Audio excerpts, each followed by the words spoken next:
Buen día, gracias por conectarse a la jornada. En esta instancia vamos a hablar de recomendaciones de refertilización nitrogenada para trigo y cebada, pensando fundamentalmente en la etapa de fin de macollaje, inicio de la encañazón. Me gustaría repasar tres puntos que fueron importantes de la jornada anterior.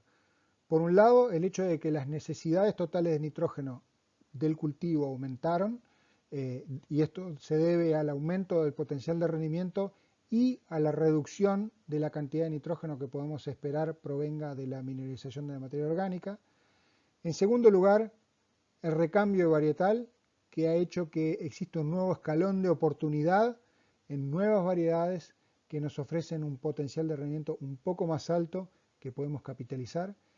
Y en tercer lugar, la importancia que tiene la nutrición nitrogenada en las primeras etapas del cultivo en mantener un nivel de rendimiento alto. Deficiencias en esas etapas tempranas pueden comprometer el rendimiento y generarnos ya una limitación desde muy temprano, a pesar de que no sean muy grandes las cantidades de nitrógeno que debemos esperar usar en estos momentos.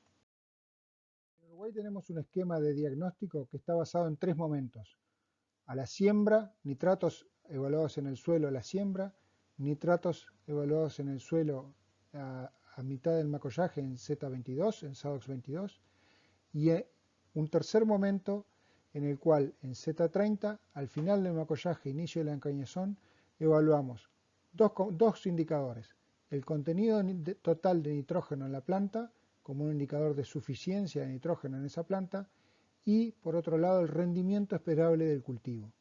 Este esquema de tres momentos creemos que sigue muy válido, sigue siendo el esquema recomendable, no tenemos un mejor esquema de manejo de nitrógeno.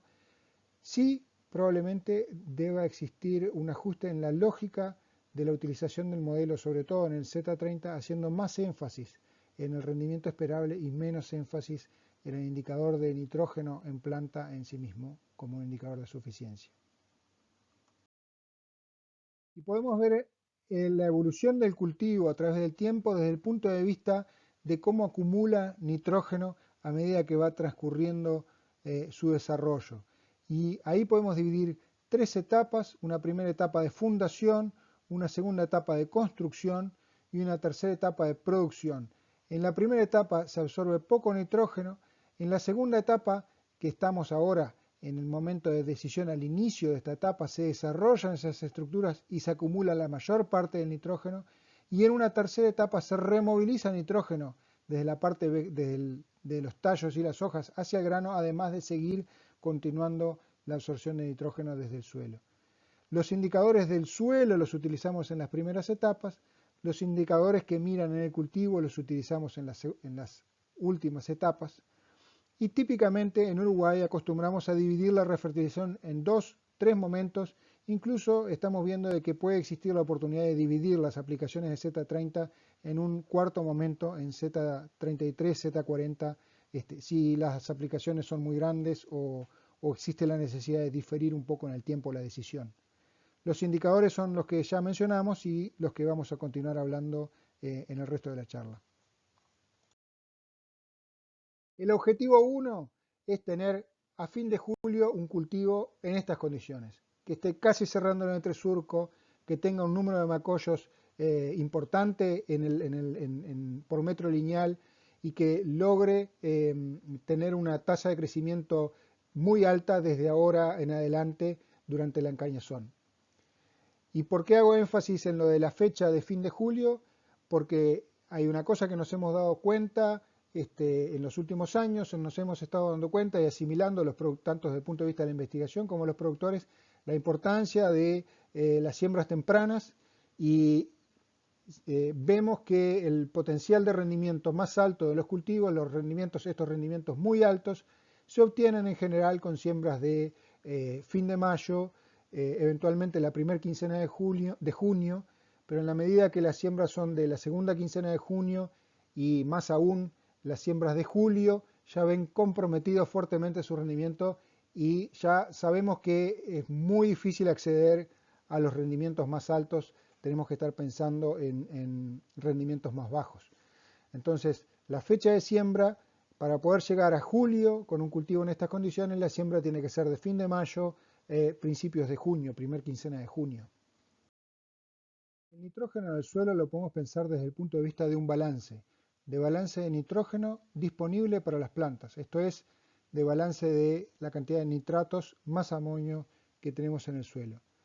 Y lógicamente en este balance, manteniendo stock cero al inicio y al final, las salidas van a ser iguales a las entradas. Dentro de las salidas tenemos la cantidad de nitrógeno absorbido por el cultivo y la cantidad de nitrógeno perdido, ya sea como volatilización, como denitrificación o como lavado. Y dentro de las entradas podemos contar el nitrógeno que agregamos con el fertilizante y lo que proviene de la mineralización de nitrógeno de la materia orgánica del suelo. Si despejamos aquí, podríamos estimar la necesidad de nitrógeno del fertilizante si conociéramos exactamente estos valores. En la práctica esto no es tan fácil de estimar y de hecho por eso resolver el problema de la cantidad de fertilizante nitrogenado es un desafío bastante grande aquí y en cualquier parte del mundo, porque estos componentes suelen ser algo variables. Ahora, más allá de eso, en un esquema de rotación de cultivos continua que incluya soja y que no tenga previamente en los años anteriores no haya tenido una pastura o provenga de un campo natural o de alguna situación en la que hay mucha materia orgánica fácilmente descomponible, este valor de nitrógeno mineralizado estamos viendo que es bastante bajo y poco variable además. Por otro lado, las pérdidas, si se fraccionan las aplicaciones y la oferta acompaña la demanda, que es lo que en general hacemos en Uruguay, también se reducen y reducen su variabilidad. Entonces, nos queda que el principal factor que define la cantidad de nitrógeno del fertilizante que necesitamos agregar como fertilizante termina siendo la cantidad de nitrógeno que absorbe el cultivo.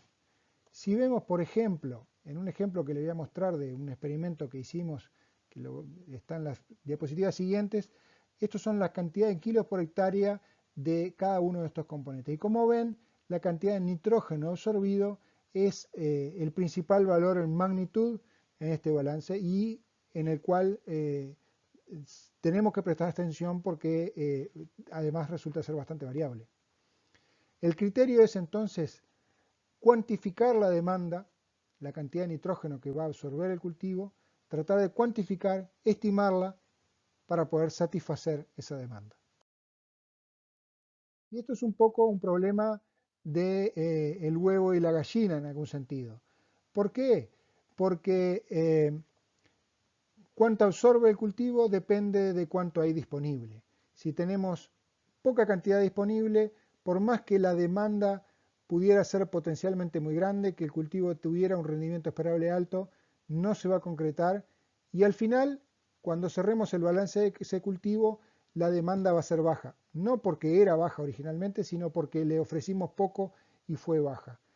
Entonces, es crítico poder estimar correctamente el tamaño de esa demanda, el rendimiento esperable, antes de que esa demanda, de comprometer esa demanda.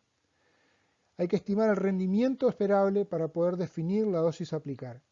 Y el momento de Z30 es un momento muy bueno para hacerlo. ¿Por qué? Porque hay muchos componentes del cultivo que ya están definidos y es inmediatamente previo al momento de mayor magnitud, en que esa demanda empieza a crecer a una tasa muy grande. Entonces es un momento de quiebre en el cual podemos hacer una estimación bastante precisa de la demanda, pero antes de que esta ocurra. Y el rendimiento esperable es importante hacer notar que no es lo mismo que el rendimiento histórico de la chacra, o que el rendimiento de la región, o que el rendimiento que históricamente tuve en ese lugar de la chacra. Es efectivamente el rendimiento que ese cultivo puede lograr dado su estado actual. Es decir, tenemos que mejorar la capacidad que tenemos de estimar el rendimiento. Y para eso tenemos que usar como referencia los datos experimentales, los datos que nosotros obtenemos en los experimentos, los datos de la evaluación de cultivares, los datos de franjas que instalemos en el campo en donde tengamos una dosis no limitante de nitrógeno, más que considerar el rendimiento histórico de una chacra, porque este puede estar condicionado por las dosis de nitrógeno que usamos en el pasado. Y acá les muestro los resultados de uno de esos experimentos que hicimos en estos últimos años, tratando de buscar cultivos que tengan alto rendimiento y mejorando, buscando opciones para mejorar ese potencial de rendimiento a través del manejo de nitrógeno. Acá tenemos, en este experimento tenemos 3 cultivares que son la curva verde, azul y roja, y tenemos por un lado en la línea llena el rendimiento y en la línea punteada el contenido de proteína en función del total de nitrógeno aplicado. Esto es total siembra más Z22 más Z30 más Z33 si hubo en algún caso. Y lo que vemos es que primero que la proteína aumenta a medida que aumenta el rendimiento, es decir, valores bajos de proteína son no solo un problema desde el punto de vista comercial, sino que también un buen indicador de que nos faltó agregar más nitrógeno o perdimos por unos pocos kilos, algunos kilos de nitrógeno perdimos una gran cantidad de rendimiento. Entonces tenemos dos problemas, el problema comercial de la baja proteína y el problema de perder productividad en el campo. Lo que están marcado con las flechas son las dosis óptimas para cada uno de los cultivares, fueron bastante altas en este caso, 2018, un año lluvioso, un suelo que aportó bastante poco a partir de la mineralización, estimamos que unos 70 kilos en este caso, y un nivel de absorción total de nitrógeno de casi 270 kilos de nitrógeno con rendimientos cercanos a los 9.000 kilos, niveles de rendimiento muy altos en este cultivar. En el 2019, un experimento similar, los mismos cultivares sembrados en esta situación, las diferencias es que 2019 fue un año contrastantemente más seco y además el campo fue un campo que aportó bastante nitrógeno a partir de la mineralización, estimamos que unos 145 kilos de nitrógeno provenieron de ese origen. Y bueno, nuevamente obtuvimos rendimientos muy altos, con dosis óptimas que fueron un poco más bajas que en el 2018. En el caso de la línea azul, este cultivar se volcó, por eso el rendimiento decrece a medida que aumentan las dosis. La cantidad de nitrógeno absorbido, en este caso, fueron 260 kilos de nitrógeno, un valor muy similar al del mismo cultivar en el año 2018. Y si uno calcula la eficiencia de recuperación del nitrógeno del fertilizante en estos casos, tenemos valores que van entre 0,45 y 0,67. Obviamente los valores más altos cercanos a de 0,67 cercanos a 0,70 en estas situaciones y los valores más bajos en estas situaciones. Igualmente son valores bastante altos y relativamente buenos estos valores de 0,67, 0,70 en el contexto de lo que es uso de nitrógeno en los cultivos. Años anteriores habíamos hecho experimentos similares con resultados similares, niveles de rendimiento un poco más bajos que lo que vimos anteriormente. Esta es la dosis óptima promedio de todos estos experimentos y el nivel de rendimiento que teníamos, con un rango de variación de dosis óptima, y aquí están los valores de nitrógeno que aportó el suelo. En este caso las diferencias con los experimentos anteriores estaban debidas fundamentalmente a las variedades que estábamos usando que tenían un potencial de rendimiento inferior. Entonces, como decíamos, fin de julio, Z30 es el momento de evaluar con precisión el rendimiento esperable del cultivo. Estas son situaciones, por ejemplo, dentro de una misma chacra, ven que el horizonte es el mismo, identificar las zonas, el potencial de rendimiento, el rendimiento esperable de cada zona de la chacra, o si estamos hablando entre chacras, identificar el rendimiento esperable de la chacra. Ese debería ser el objetivo en este momento. Entonces, un ejercicio de una situación típica, continuando con lo que habíamos hecho en la vez pasada, utilizando el modelo publicado originalmente por Betkin y que ha sido revisado a través de los años por Hoffman, también ha sido revisado en INEA. utilizando este modelo, creo que no hay ningún motivo hoy para no utilizar este modelo. Se ajusta perfectamente a todas las situaciones que vimos, incluso las de rendimientos más altos. El punto clave aquí es de los dos factores que tiene el modelo, lo que está pintado con verde y lo que está pintado en amarillo. Lo que está pintado en amarillo es lo que está asociado al rendimiento esperable. Y el factor crítico aquí es estimar correctamente el rendimiento esperable, que en este caso le pusimos 6 toneladas. El primer factor que está asociado al estado nutricional de cultivo, al contenido de nitrógeno en planta, ese primer factor, si el cultivo está bien nutrido, probablemente encontremos valores en este rango. Pero el factor que más afecta la cantidad, vamos a encontrar poca variación en estos valores y vamos a encontrar mucha variación en estos valores. Entonces, el factor que más afecta a la necesidad, utilizando este modelo, es la necesidad de nitrógeno de cultivo, es este factor, el asociado al rendimiento esperable del cultivo. Y ahí está la clave, en estimar correctamente el rendimiento esperable y utilizar la ecuación así como está descrita aquí. Si sumamos, en este caso de situación típica, 45 que se aplicó a la siembra, kilos de nitrógeno, 40 kilos de nitrógeno por hectárea a Z22, 81 kilos de nitrógeno a Z30, esto nos da un total de 160 kilos de nitrógeno aplicado, para este caso hipotético de cultivo o de situación típica, que de hecho se corresponde con una situación de uno de nuestros experimentos, pero bien podría corresponderse con un número muy importante de situaciones al día de hoy. También incluimos en estos últimos años experimentos tratando de ver, bueno, qué es lo que sucede si tenemos a la siembra y a Z22 aplicaciones que sabemos que nos van a mantener el cultivo en un nivel de suficiencia. Ahora, si nosotros tenemos que pensar en cómo manejar el cultivo de ahí para adelante, aplicamos todo a Z30, lo dividimos y aplicamos a Z33. ¿Qué pasa si nos salteamos Z30 y vamos directo a Z33? ¿Qué pasa si aplicamos a Z30 a 30? ¿Podemos saltearnos Z33 o tenemos que ser tan precisos con ir en el momento de Z33? Y este es el objetivo de este experimento. Lo que vemos es que en el 2018 llegar tarde a Z30 nos generó una penalización de rendimiento. Llegar tarde a Z33, si ya habíamos aplicado a Z30, no nos generó una penalización en rendimiento. Y que sí existe un efecto de aplicar, además de lo que se aplicó a Z30, aplicar ya sea a Z30 más, lo cual no está en este experimento, o aplicar una dosis extra a Z33, que sería la comparación entre este nivel y este nivel.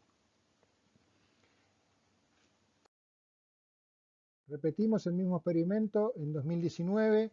En este caso no observamos una penalización por retrasar la aplicación de Z30, es decir, por ir directo a Z33, pero recuerden que en 2019 fue un año más seco y además el suelo estaba aportando bastante a través de la mineralización, bastante nitrógeno, por lo cual no se vio el retraso del Z30 no generó una penalización en rendimiento. Sí hubo una penalización por retrasar la aplicación de Z33 habiendo aplicado a Z30. Es decir, retrasar esta aplicación sí generó una penalización, lo que destaca la importancia de, durante la encañazón, tener una cantidad de nitrógeno lo suficientemente grande para satisfacer esa demanda que se está generando. El otro indicador sobre el cual les quería hablar es el indicador que se deriva de la curva de dilución o la curva de nitrógeno óptimo. Existe una relación bastante estrecha entre el contenido de nitrógeno en planta y la biomasa aérea.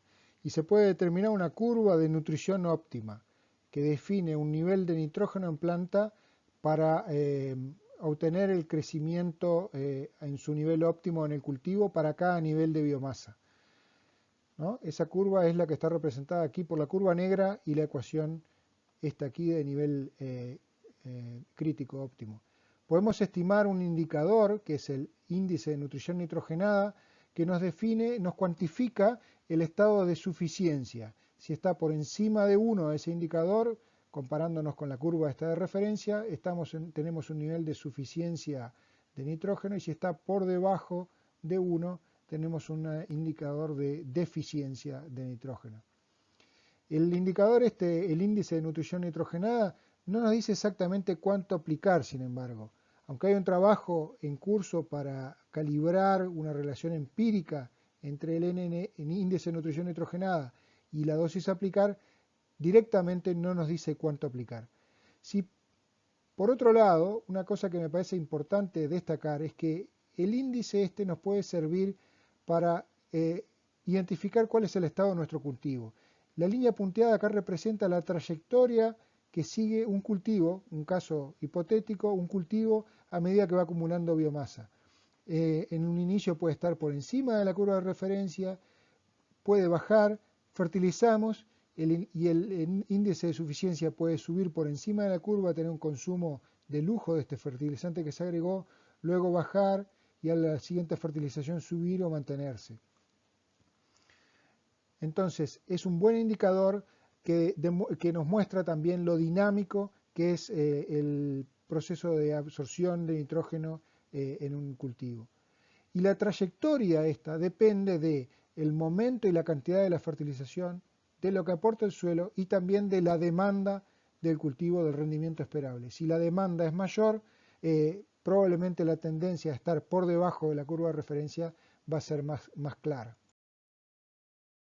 Esta curva se puede utilizar no solo para estimar un índice de suficiencia que nos permite identificar cuál es el estado nutricional de nuestro cultivo en cualquier momento de crecimiento, sino que también se puede utilizar para estimar la necesidad de fertilizante, que es la cantidad de fertilizante que se necesita para colocarnos sobre la curva, para colocarnos nuevamente sobre la curva, lo cual se deriva de la cuenta anterior y simplemente hacer las diferencias y despejar.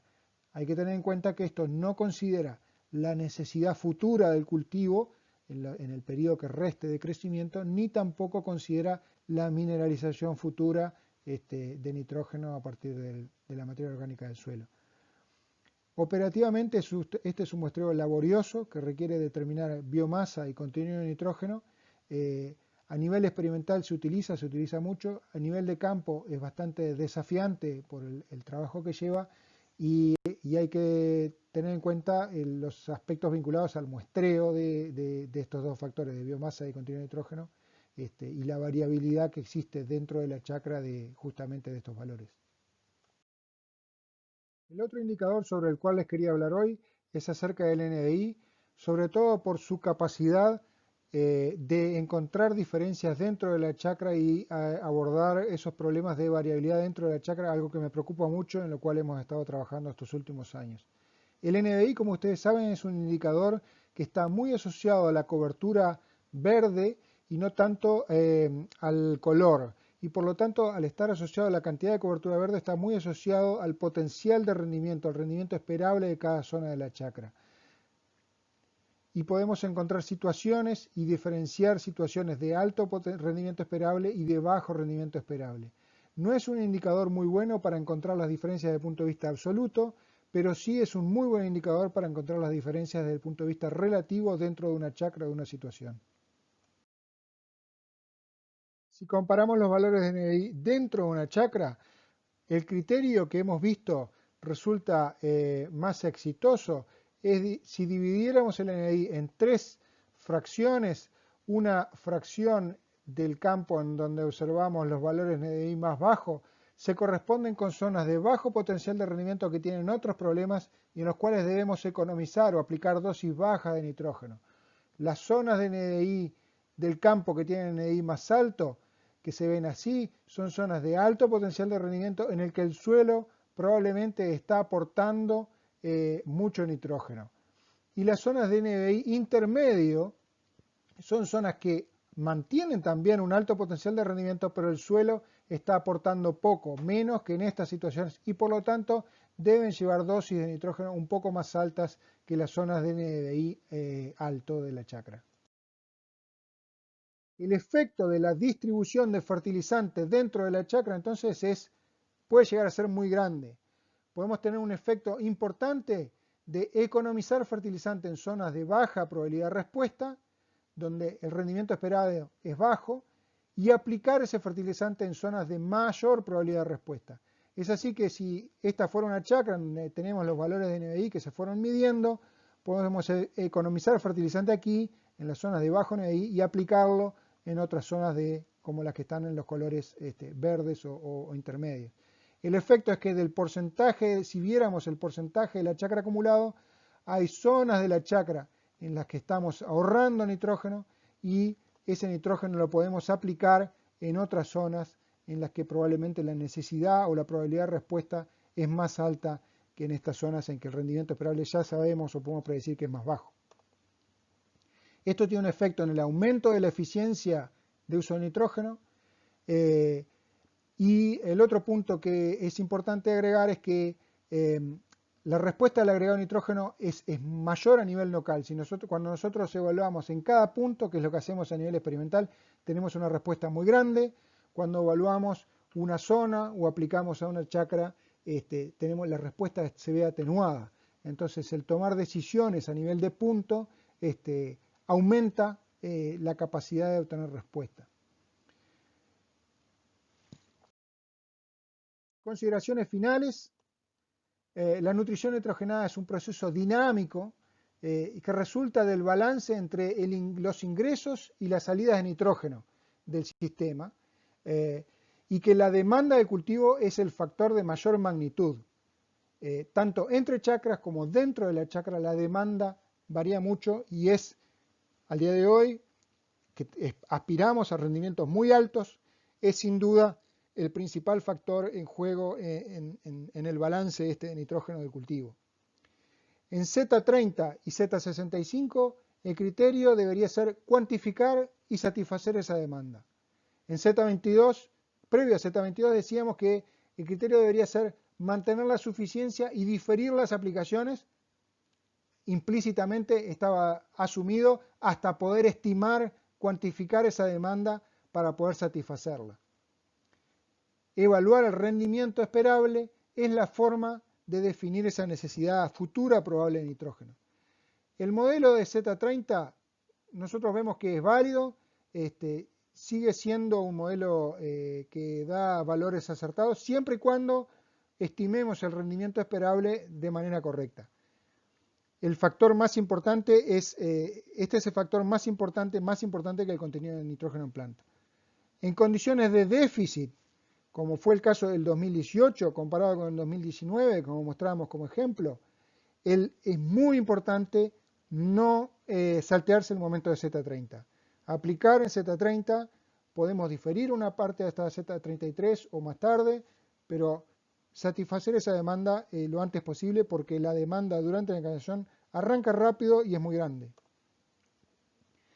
Vemos que tanto a siembra como a Z22, en base a la experiencia de estos últimos años, la aplicación variable de nitrógeno no se justifica, excepto que tengamos problemas de emergencia, que hayan zonas de manejo muy marginales o las diferencias de nitrógeno que esperemos del suelo a través de la mineración ser muy grandes.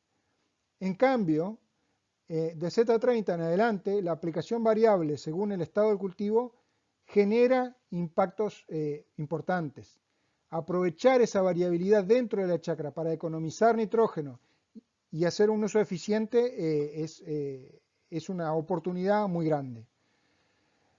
Y por último, la conclusión que siempre pongo en todas estas presentaciones es que los cultivos de invierno contribuyen a la salud del sistema productivo.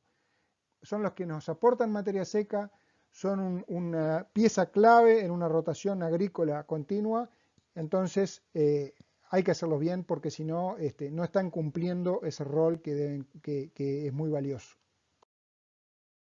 Bueno, gracias. Les dejo una foto de una linda jornada de primavera de refertilización en Z30, de las tantas que hemos tenido en estos últimos años y que nos han ayudado a tener resultados para presentarles. Gracias y estoy atento a las preguntas.